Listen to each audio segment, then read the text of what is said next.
সুযোগ হলে মিশরে যান, ফেরাউনের লাশ দেখে আসেন। কারুনের বাড়িতে যান, ধ্বংসস্তূপ দেখে আসেন। পারলে জর্ডানে যান, মৃত সাগর দেখে আসেন। সমকামিতার কারণে লূত আলাইহিস সালামের কওমের লোকদেরকে আল্লাহ জমিন থেকে উঠে একটা আঘাত করেছেন জমিনে। জমিনের উপরের মাটিকে আমি নিচে ঢুকিয়েছি, নিচের মাটিকে আমি উপরে ঢুকিয়েছি।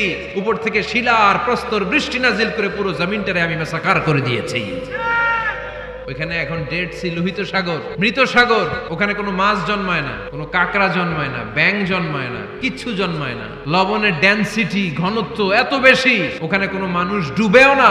গজবের জায়গা, সুযোগ হলে দেখে আসেন। টাকা পয়সা ভালো থাকলে সময় হলে প্রায় ফ্যামিলি মেম্বারদেরকে নিয়ে উমরায় যান। আল্লাহ রাসূল সাল্লাল্লাহু আলাইহি ওয়াসাল্লাম বেড়াতে যেতেন। আল্লাহ রাসূল সফর করলে কোন স্ত্রীকে নিয়ে যাবেন তিনি স্ত্রীদের নাম লিখে লটারি করতেন। সুবহানাল্লাহ নাই?